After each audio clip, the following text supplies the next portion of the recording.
originally my book, A Language Older Than Words, was supposed to be quite different than it ended up. It was originally supposed to be a book about interspecies communication and exploring the question, can non-humans communicate or can they not? And I realized pretty quickly that that was the wrong question.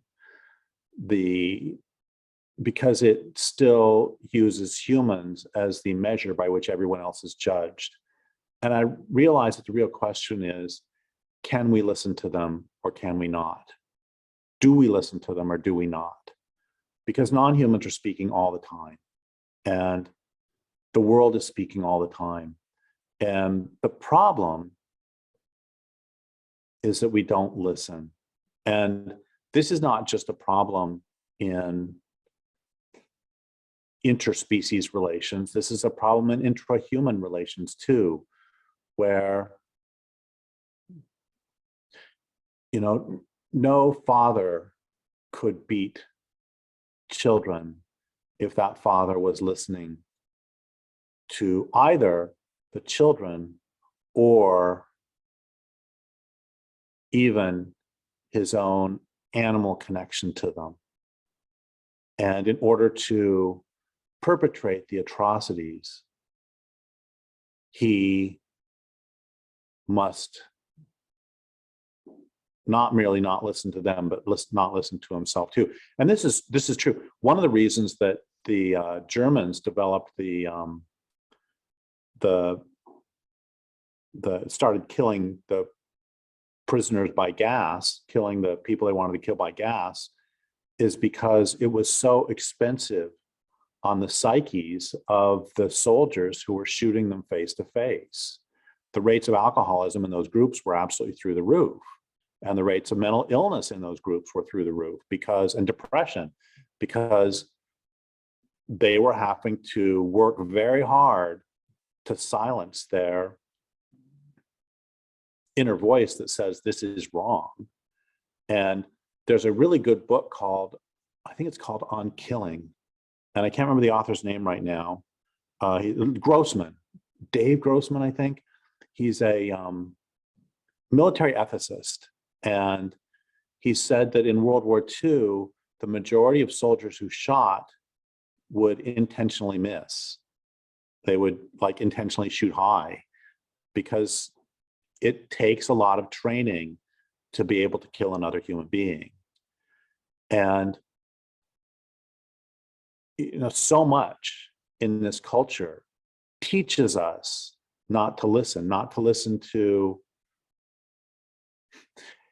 in order for a man to look at pornography and to masturbate to pornography, he has to forget, he has to ignore the entire history of exploitation of women that has led to this point. And he has to ignore the individual history of this particular woman whose image, to whose image he is masturbating. And this is true on every level. There is so much, the entire, you know, one of the things when I started to write A Language Older Than Words, my first idea was just, you know, do they or don't they communicate? And then I started talking to a lot of people about it. And I would say, have you had interspecies conversation with a non-human? And they would like look around and then say, yeah, but I've never talked about it publicly because people think I'm crazy. And everybody was having the same response. Yes, I have, but don't tell anybody. And that's one of the ways that we continue to get enculturated into not listening, or the repetition of the stock market did this, the stock market did that. That's important.